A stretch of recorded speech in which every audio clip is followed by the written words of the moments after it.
ब्रह्मा बाबा आंखों के सामने से आंखों में तुम समाये थे आज ही के दिन।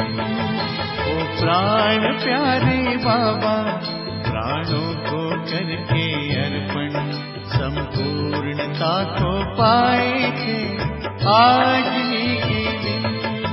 ओ प्यारे ब्रह्मा बाबा आंखों के सामने से आंखों में तुम समाये थे आज ही के दिन। 18 जनवरी 18 जनवरी 18 जनवरी आज ही के दिन।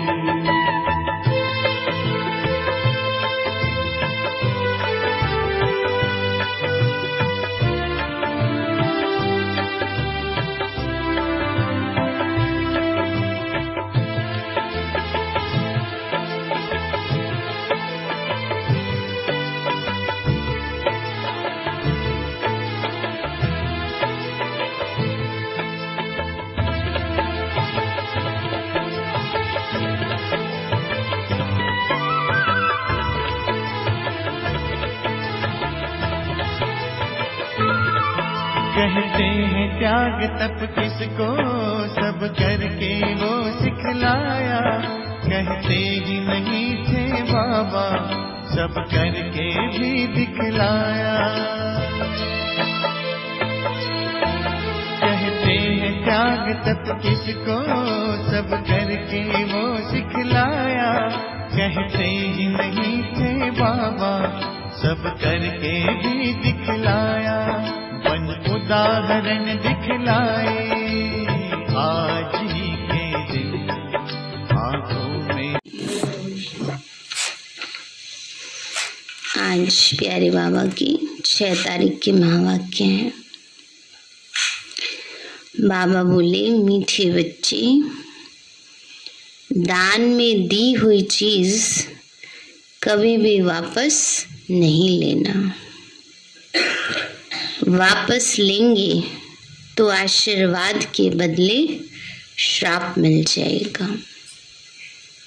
बाबा ने कहा, बच्चे, दान में दी हुई चीज, स्थूल दान में भी कहा जाता है, दान ऐसे दो जो एक हाथ से दो तो दूसरे को पता न चले।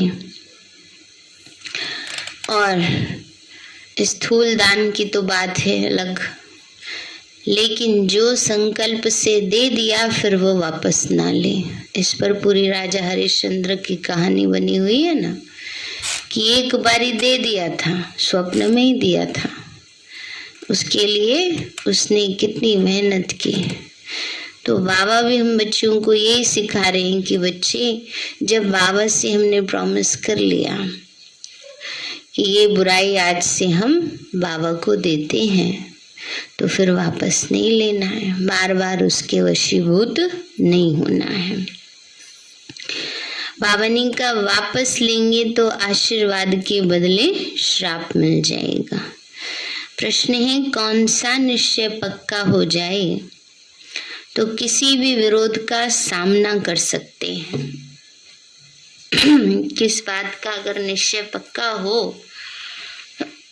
तो किसी भी विरोध का सामना कर सकते हैं। तो सभी को बात पक्की है ना।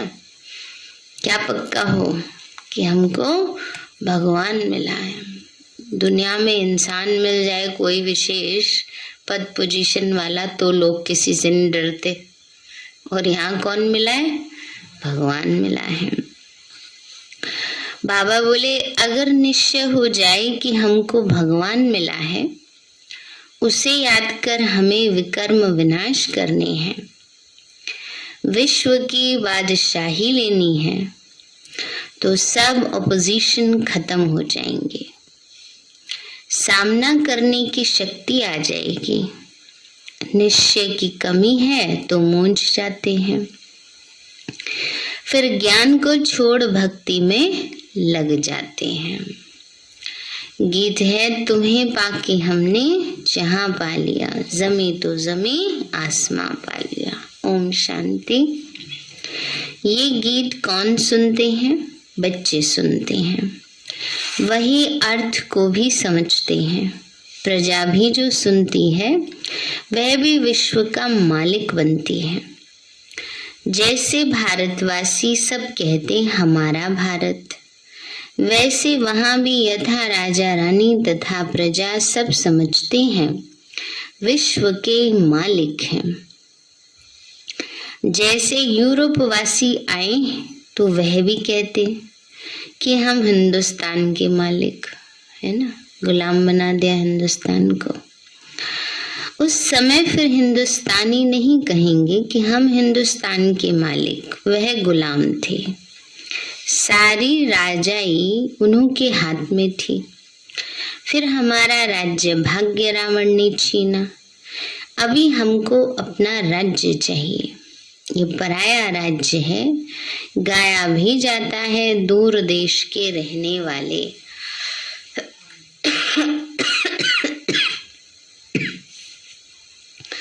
अब तुम अपना राज्य ले रहे हो, तुम कोई के लिए लड़ते नहीं हो, अपने लिए ही तुम सब कुछ करते हो। बाबा कहते हैं कोई किसी के लिए दूसरे के लिए नहीं कर रहा ना, किसके लिए है? अपने लिए, और वो भी एक जन्म के लिए नहीं, जन्म जन्म के लिए है। तो अपने लिए ही तुम सब कुछ करते हो। वह सेना लड़ती है अपने प्रेसिडेंट व प्राइम मिनिस्टर के लिए। बड़े आदमी तो वो बनते हैं ना, उनको नशा अच्छा रहता है, फिर भी अभी कहते हैं भारत हमारा है। परंतु भारतवासियों को ये पता नहीं कि ये कोई हमारा राज्य नहीं, ये रावण का राज्य है जिसमें हम रह रहे हैं। राम राज्य में ऐसे नहीं कहेंगे कि ये पराया है। अभी भारत पर रावण का पूरा राज्य है। राम का राज्य था, देवताओं का राज्य था, अभी नहीं है। तुम जानते हो 5000 वर्ष बाद हम राज्य ले रहे हैं। किससे? परमपिता परमात्मा से, परमात्मा बाप से। राम अक्षर कहने से लोग मूंझते हैं, इसलिए बेहद का बाप कहना ठीक है। बाप अक्षर बहुत मीठा है, बाप ही वर्षा याद दिलाते हैं। एक बेहद के बाप के सिवाय और सब कुछ भूल जाना है। बाबा ने कहा बस बेहद का बाप याद रहे, सब कुछ भूल जाना है। हम आत्माएं बाप से वर्षा ले रही हैं। बाप आकर तुमको आत्म अभिमानी बनाते हैं। हम आत्मा हैं। आत्मा कितनी छोटी महीन है, उसमें 84 जन्मों का पाठ भरा हुआ है। ये मोटी बुद्धि वाले मनुष्य नहीं जानते। आजकल वाले मनुष्य जानते नहीं है। बाबा कहते वो क्या है? जैसे मोटी बुद्धि वाले, कितनी सूक्ष्म आत्मा, उसमें 84 जन्मों का पाठ है। ना ही समझा सकते हैं। बाबा से वर्षा ले रहे हैं, कितना सहज है। परंतु माया भुला देती है, इसलिए बच्चों को मेहनत करनी पड़ती है। इसमें कोई हथियार बारूद आदि की तो बात नहीं, ना ही कोई ड्रिल आदि सीखनी है, ना ही कोई शास्त्र आदि उठाना है। बाबा कहते हो मिलिट्री वाले कितनी मेहनत करते हैं, है ना, युद्ध में जाने के लिए तैयारियां करते हैं, ट्रेनिंग उन्हें दी जाती है। बाबा ने कहा यहाँ ये सब बातें नहीं है, सिर्फ बाबा को याद करना है। बाप जो सुनाते हैं वो धारण करना है। हम अपना राज्य भाग्य ले रहे हैं। जैसे नाटक में एक्टर पार्ट बजाकर फिर कपड़े बदली कर अपने घर जाते हैं, वैसे तुम्हारी बुद्धि में भी अब नाटक पूरा होने वाला है। अब अशरीरी बनकर घर जाना है। हम हर 5000 वर्ष के बाद पाठ बजाते हैं। आधा कल्प राज्य करते हैं, आधा कल्प गुलाम बन जाते हैं। बाबा कहते हैं आधा कल्प राज्य करते, आधा कल्प माया के गुलाम बनते। तो बच्चों को कोई जास्ती तकलीफ नहीं देते। बाबा बच्चों को कोई तकलीफ नहीं देते हैं। क्या देते हैं?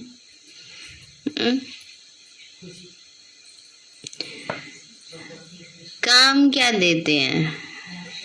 बाबा को याद करना है, बस और कुछ नहीं करना। बुद्धि में सिर्फ याद रहनी चाहिए।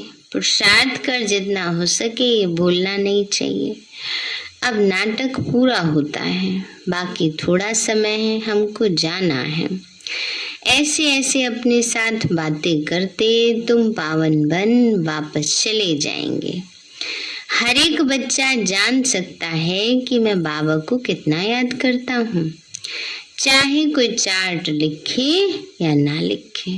अंदर का तो सबको पता रहता है ना, कितना हमने याद किया कितना नहीं किया। बाबा कहते परंतु बुद्धि में तो रहता है ना, तो सारे दिन में हमने क्या क्या किया। जैसे व्यापारी लोग अपनी मुरादी संभालते, रात्रि को मुरादी संभालना माना देखते हैं, चेक करते कितना फायदा हुआ कितना नुकसान हुआ, है ना। ये भी व्यापार है। रात्रि को सोने के समय जांच करते हैं, सारे दिन में बाप को कितना याद किया, कितनों को बाप का परिचय दिया। जो होशियार होते हैं उनका धंधा अच्छा चलता है। बुद्धू होगा तो धंधा भी ऐसे ही चलेगा, है ना। इसमें भी थोड़ी समझदारी अक्लमंदी चाहिए, है ना। बाबा कहते हैं ये तो अपनी कमाई करनी है। बाप सिर्फ कहते हैं मुझे याद करो और चक्रों को याद करो तो चक्रवर्ती राजा बनेंगे। इसमें टू मच आशाएं नहीं होनी चाहिए। गांव में रहने वालों को आशाएं कम रहती हैं, साहूकारों को बहुत रहती हैं। वो अपनी गरीबी में ही खुश रहते हैं।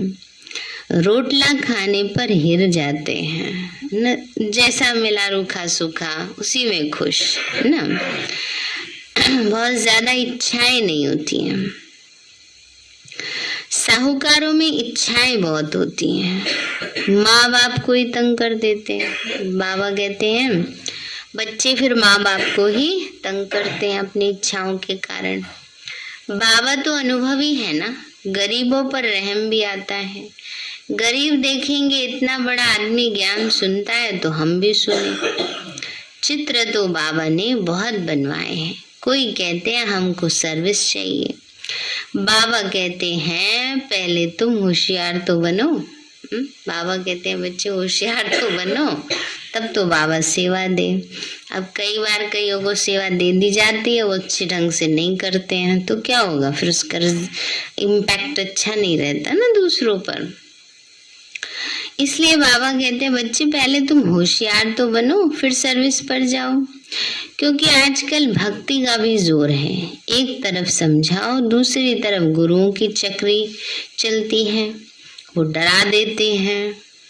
चाहे गुरु हो चाहे और आस पड़ोस वाले भी डरा देते हैं। अच्छा तुमने भक्ति करना छोड़ दिया ना तो तुम्हारे जीवन में समस्याएं आ गई। भक्ति करने वालों के जीवन में कौन सी समस्या नहीं आती ये बताओ।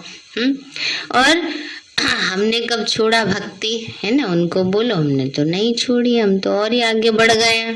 पहले तो सिर्फ ऊपर ऊपर से करते थे, अब अंदर से करते हैं। पहले बाहर की जोत जलाते थे, अब अंदर की जोत जलाते हैं। पहले स्थूल व्रत रखते थे खाने का, अब बुराइयों का व्रत रखा है। अब तो असली रूप में कर रहे हैं, है ना। तो इसलिए बाबा कहते हैं ऐसे उनको समझाओ। तो बाबा ने कहा वो डरा देते हैं, अगर तुम भक्ति नहीं करेंगे तो तुमको फल कैसे मिलेगा। भक्ति से तो भगवान मिलता है। जब तक इस ज्ञान में पक्के हो जाए, पूरा निश्चय हो जाए, कि हमको भगवान मिला है, वो हमको कहते हैं कि मुझे याद करो तो विकर्म विनाश हो जाए। जब यह पक्का निश्चय जम जाए तभी किसी से सामना कर सकेंगे। तुम्हारे में ही ओपोजिशन है। तुम एक बात कहते फिर वो दूसरी बात कहते। दुनिया में तो बहुत मठ पंथ है, जहाँ मनुष्य जाकर कुछ न कुछ सुनकर आते। गीता का भी भिन्न भिन्न अर्थ सुनाते, तो मनुष्य फंस पड़ते हैं, कंफ्यूज हो जाते हैं ना, क्या माने सही क्या नहीं माने। सन्यासी कभी गृहस्थियों को नहीं कहेंगे कि विकार में नहीं जाओ। अगर वो कहें कि निर्विकारी बनो फिर क्या होगा? एम ऑब्जेक्ट तो कुछ है नहीं। उल्टा रास्ता बताने वाले दुनिया में बहुत हैं, सच्चा रास्ता बताने वाले तो थोड़े हैं। उन पर भी माया का बहुत वार होता है। दिल कहेगी पवित्र बने, परंतु माया बुद्धि को फिराती रहेगी, है ना। बाबा कहते हैं बच्चे, दुनिया में भी माया का वार भी बहुत होता है। बाबा कहते हैं बहुत खराब ख्यालात लाती रहेगी। माया की लड़ाई है ना बहुत, चलते चलते तूफान बहुत आते हैं। अगर कोई भी विकार का भूत अंदर होगा तो दिल को खाता रहेगा। कोई कहेगा क्रोध का दान दो और खुद क्रोध करते रहेंगे, तो लोग कहेंगे कि तुम खुद क्रोध करते हो और फिर हमको कहते हो, तो क्रोध को भी छोड़ना पड़े। पहले छुड़वाने वाले को छोड़ना पड़े, तब तो दूसरे को कह सके ना। तो फिर कई कहते हैं अच्छा हमारा तो जो होगा सो होगा, आप तो कर लो। फिर कई ऐसे भी चला देते हैं। तो बाबा कहते हैं बच्चे, बाबा देखते हैं। बाबा ने कहा तो क्रोध तो छोड़ना पड़े। क्रोध कोई छिपा कर तो नहीं किया जाता। क्रोध में तो आवाज बहुत होता है, आपस में लड़ते हैं, एक दो को गाली देते हैं। बाबा देखते हैं क्रोध का भूत निकलता ही नहीं है। कोई यहाँ सम्मुख बाबा के होते भी क्रोध कर लेते हैं। बहुतों में क्रोध का भूत आ जाता है, ये तो बहुत खराब है। तंग करते हैं, गुस्सा आता है तो एक दूसरे को तंग करते हैं। बाबा तो फिर प्यार से समझाते हैं, अगर नाम बदनाम करेंगे तो फिर पद भी भ्रष्ट कर देंगे। बाबा कहते हैं अगर बाबा का नाम बदनाम करेंगे तो फिर पद भ्रष्ट हो जाएगा। यह तो समझाना चाहिए कि तुमने 5 विकार बाबा को दान दिए, फिर वापस क्यों लेते हो? फिर बाबा कहते बनाना चाहिए। सबके घर में टीचर बैठे हैं। चेक करने वाले टीचर सबके घर में हैं।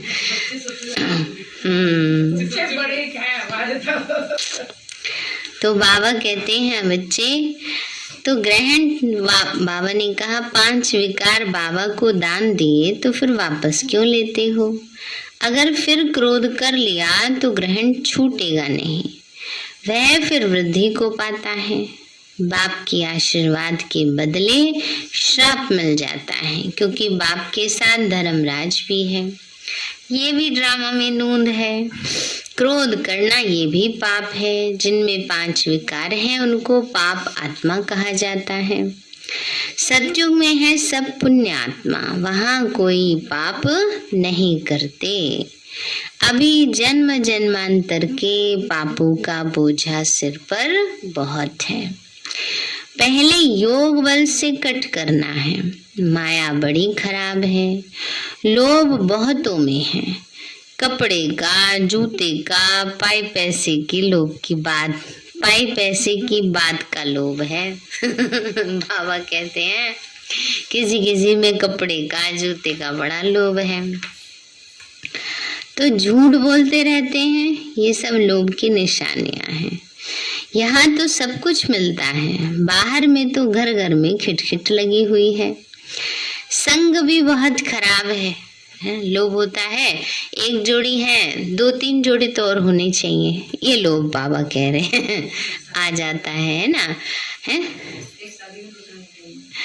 हाँ, ये भी बात है। घर परिवार में बाबा यज्ञ की बात बता रहे हैं कि यहाँ बाबा के घर में सब कुछ मिलता है, लेकिन फिर भी जूते का, कपड़ों का थोड़ा किसी किसी को लोभ आ जाता है कि ये नहीं, ऐसे होना चाहिए, तो उसके लिए झूठ बोलते रहते हैं।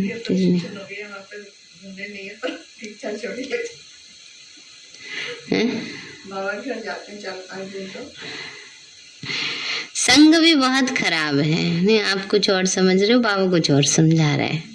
बाबा घर में रहने वाले बच्चों के लिए तो कह रहे घर घर में खिट लगी है। घर में तो होता ही है भाई, 2-4 जोड़ी और होनी चाहिए, ये चीज और होनी चाहिए, वो चीज और होनी चाहिए।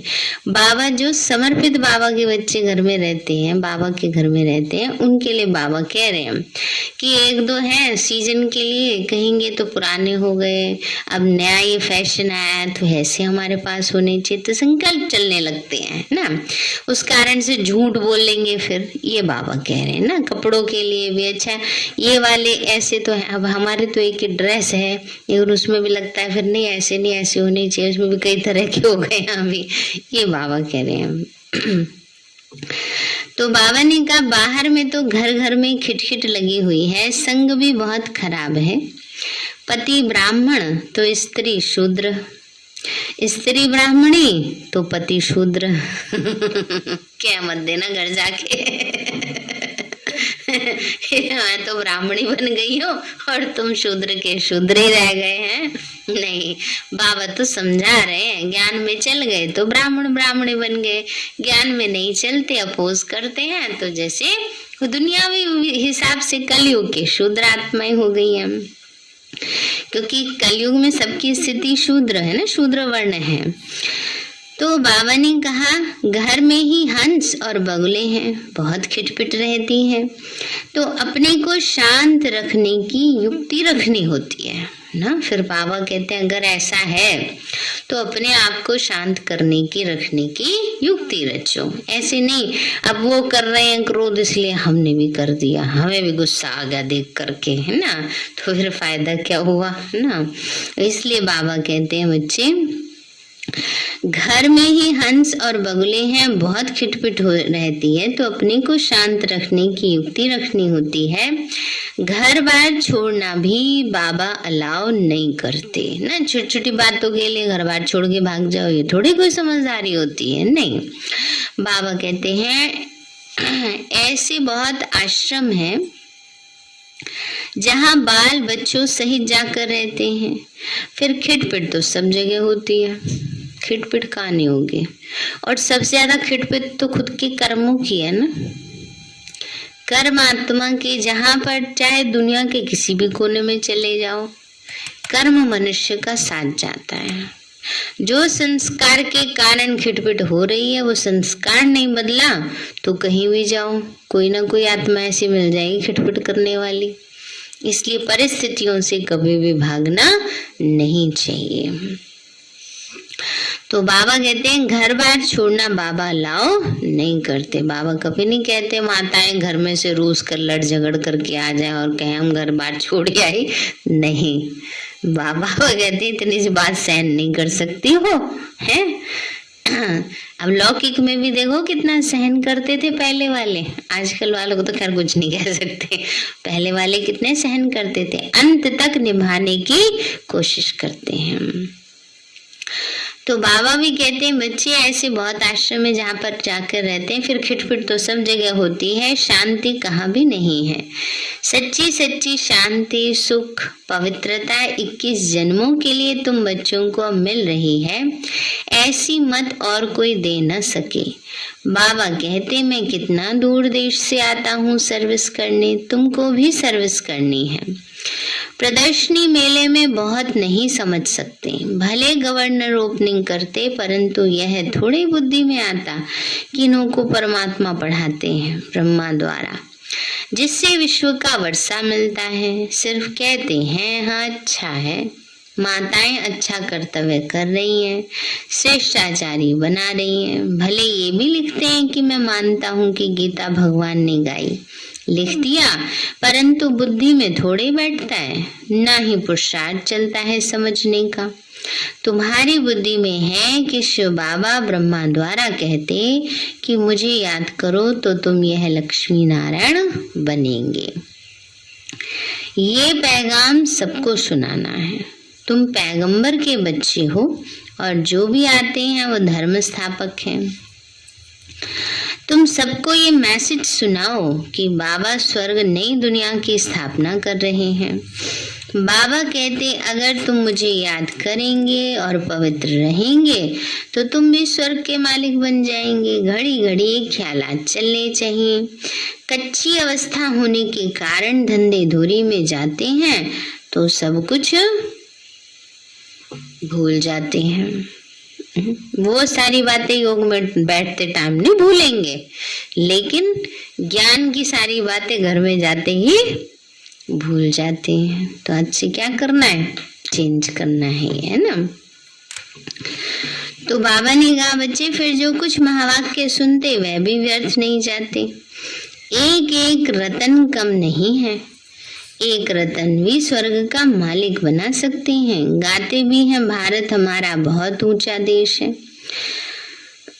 तुम जानते हो हमारा भारत जो स्वर्ग था वो अब नर्क बना है। अब फिर बाबा कहते हैं माँ में कम याद करो, विकर्म विनाश होंगे। प्रजा तो ढेर बनती जाती है, वृद्धि भी होती रहती है, सेंटर्स भी खुलते रहते हैं। बाप भी कहते गांव में जाके सर्विस करो। ऐसे बहुत गांव हैं जहां मिलकर क्लास करते हैं, है ना। गांव कई ऐसे गांव हैं इनमें कई सारे गांव में बस एक ही सेंटर है। फिर बाबा को पत्र लिखते हैं, तुम बच्चों का काम है ब्राह्मण धर्म को बढ़ाना, ताकि सब मनुष्य से देवता बन जाएं। यहाँ वाला जो होगा वह और सत्संगों में नहीं फंसेगा। यहाँ मुख्य बात है पवित्रता की। इस पर ही बाप बच्चों के स्त्री पुरुष के, पुरुष स्त्री के दुश्मन बन जाते। गवर्नमेंट भी कहती है क्या करते ये क्यों होता, परंतु धर्म में इंटरफेयर तो कर नहीं सकती है। स्वराज्य तो स्थापन कर ही लेंगे। तो पहले जो लड़ाई लगी है और इसमें रात दिन का फर्क है। ये बॉम्ब शादी तो पहले नहीं थे। तुम जानते हो हमारे राज्य में लड़ाई का नाम निशान नहीं होगा। सतयुग में, सतयुग त्रेता द्वापर कलयुग, सतयुग त्रेता सुख और द्वापर कलयुग है दुख। नई दुनिया और पुरानी दुनिया, दुनिया तो एक ही है, सिर्फ नई और पुरानी बनती। अब पुरानी दुनिया विनाश हो नई बनने वाली है। यह पुरानी दुनिया अब कोई काम की नहीं रही, फिर नई दुनिया चाहिए। दिल्ली में कितने बार नए महल बनने होंगे? बाबा ने कहा दिल्ली में कितने बार नए महल बने होंगे? कितनी बार? कोई गिनती है? कोई गिनती नहीं। अनगिनत बार बने हैं और अनगिनत बार टूटे हैं, है ना। जितनी बार सर्कल घूमा है उतनी बार ही बने हैं ना। तो सृष्टि चक्र जितना बार घूमा है। जो आते हैं वो तोड़ फोड़ कर फिर अपना नया बना देते हैं यादगार के लिए। जब बड़ी लड़ाई लगेगी तो ये सब टूट फूट जाएगा। फिर नई दुनिया में नए महल बनाएंगे। फिर जितना जो पढ़ेगा उतना ऊंचा पद पाएगा। कोई अच्छा पढ़ते कोई कम, ये तो चलता ही रहता है। तुम बच्चे पक्का याद रखो, हमने अब 84 जन्म पूरे किए। अब हमको घर जाना है। यह पुराना शरीर छोड़ अब हम घर जाएं, ऐसी पक्की अवस्था हो जाए। फिर और क्या चाहिए? ऐसी अवस्था में कोई शरीर भी छोड़े तो भी बहुत ऊंचे कुल में जन्म लेंगे। बाबा की याद में अगर किस शरीर छोड़ते हैं तो बाबा कहते हैं बहुत ऊंचे कुल में जन्म लेंगे। अच्छा, मीठे मीठे सिक्के लदे बच्चों प्रति माता पिता मॉर्निंग। रूहानी बाप की रूहानी बच्चों को नमस्ते। रूहानी हम बच्चों की रूहानी माता पिता बाप दादा से नमस्ते। नमस्ते। धारणा के लिए मुख्य सार है, अपनी कमाई जमा करने के लिए बाप और चक्र को याद करते रहना है। अपनी कमाई जमा करने के लिए बाप और चक्र को याद करते रहना है। माया की चक्री में कभी नहीं आना है। माया चक्री में ले आती है ना अपनी, भूल जाते हैं मैं माया की चक्री में। माया की चक्री में कभी नहीं आना है। टू मच आशाएं नहीं रखनी है, बहुत ज्यादा इच्छाएं आशाएं नहीं रखनी है। आवश्यकताओं की बात अलग है, इच्छाओं की बात अलग है। दूसरा है, मनुष्य को देवता बनाने के लिए अपने ब्राह्मण धर्म को बढ़ाना है। गांव-गांव में जाके सेवा करनी है। अभी तो बहुत विस्तार को बाबा की सेवाएं पा चुकी हैं, है ना। कितने बाबा की सेंटर्स, गीता पाठशालाएं हैं। वरदान दिया बाबा ने, बार बार हार खाने के बजाय बलिहार जाने वाले मास्टर सर्वशक्तिवान विजयी भव। बार बार हार खाने के बजाय बलिहार जाने वाले मास्टर सर्वशक्तिवान भव। मास्टर सर्वशक्तिवान विजयी भव। बाबा बोले, स्वयं को सदा विजयी रत्न समझकर हर संकल्प और कर्म करो तो कभी भी हार नहीं हो सकती। मास्टर सर्वशक्तिवान कभी हार नहीं खा सकते। यदि बार बार हार होती है तो धर्मराज की मार खानी पड़ेगी और हार खाने वालों को भविष्य में हार बनाने पड़ेंगे। पहनेंगे नहीं, बनाने वाले बनेंगे। हार बनाने पड़ेंगे। द्वापर से अनेक मूर्तियों को हार पहनाने पड़ेंगे। इसलिए हार खाने के बजाय बलिहार हो जाओ। अपने संपूर्ण स्वरूप को धारण करने की प्रतिज्ञा करो तो विजयी बन जाएंगे। स्लोगन है, कब शब्द कमजोरी सिद्ध करता है। कब का मतलब कर लेंगे, हो जाएगा, कर तो रही हैं। इसीलिए कब करेंगे नहीं, अब करना है, अभी करना है, अभी से ही करना है। हाँ कर लेंगे, हाँ हो जाएगा, ये सब क्या है, कमजोरी के संस्कार हैं। सबने किया होमवर्क? क्या था ये तो बता दो।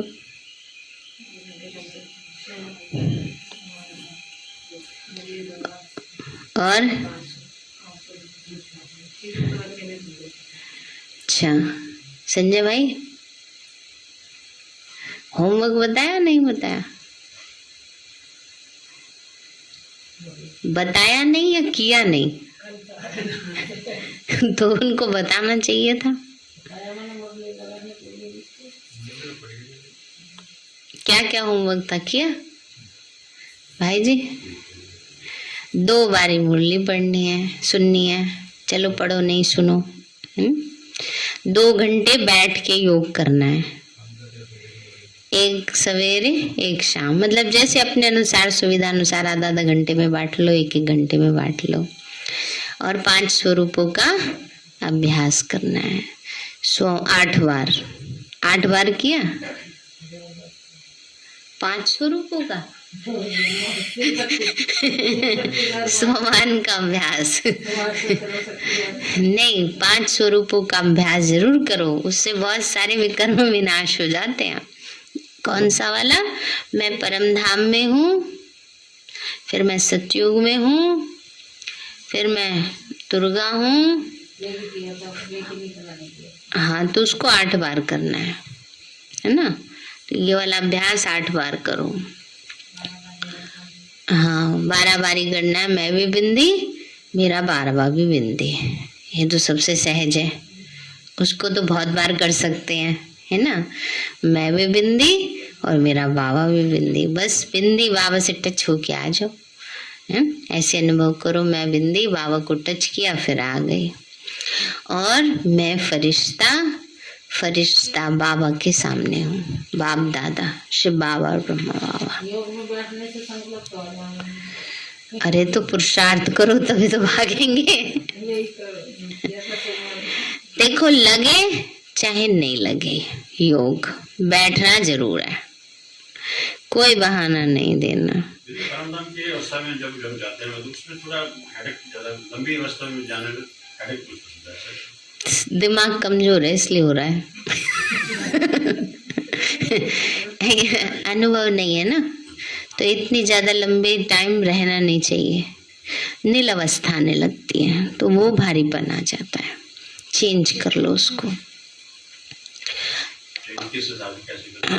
फरिश्ता स्वरूप में आ जाओ, फिर दोबारा परम धाम में जाओ, फिर फरिश्ते स्वरूप में आ जाओ। वो क्या होता है, जिस पर कभी कभी बहुत ज्यादा हमारे भारीपन वो इसीलिए आ जाता है कि जिस अनुभव को हमने किया नहीं है ना, उसके ऊपर हम जोर डाल रहे हैं, तो इसलिए भारीपन आ रहा है। उसको नेचुरल वे में लेके आओ, तब भारीपन नहीं रहेगा। और अगर बहुत ज्यादा टाइम हम ये सोचे हम परम धाम में बैठे हैं, तो कई बार वो नील अवस्था भी आने लगती है। उससे फिर विकर्म विनाश वाली अवस्था अलग हो जाती है। विकर्म विनाश होंगे, मैं बाबा के पास हूँ, मैं और मेरा बाबा बस, मतलब कुछ भी नहीं होता है। हाँ, तब भारीपन आता है। डलनेस में डलनेस आएगी ना, तब भारीपन आएगा। अगर मैं परम धाम में हूँ, बाबा से मैं शक्ति ले रही हूँ, रूह रिहान अंदर अंदर चल रही है बाबा से, तो भी वो भारीपन नहीं आता है, सर भारी नहीं होता। वो उसमें होता है जब डलनेस आने लगती है, तो इसलिए उसको चेंज कर दो। अगर भारीपन किसी की योग लगाने से होता है ना, तो योग का तरीका थोड़ा सा चेंज कर लो ना, उसको नॉर्मल नेचुरल वे में ले आओ। ठीक है। सारे हैं मीठे बच्चे, दान में दी हुई चीज कभी भी वापस नहीं लेना, वापस लेंगे तो आशीर्वाद के बदले श्राप मिल जाएगा। प्रश्न है, कौन सा निश्चय पक्का हो जाए तो किसी भी विरोध का सामना कर सकेंगे? बाबा बोले, अगर निश्चय हो जाए कि हमको भगवान मिला है तो उसे याद कर हमें विकर्म विनाश करने हैं, विश्व की बादशाही लेनी है, तो सब ऑपोजिशन खत्म हो जाएंगे, सामना करने की शक्ति आ जाएगी। निश्चय की कमी है तो मूंझ जाते हैं, फिर ज्ञान को छोड़ भक्ति में लग जाते हैं। ये है तुम्हें बाकी हमने जहाँ पा लिया, जमी तो जमी आसमां पा लिया। अच्छा, ओम शांति। मीठे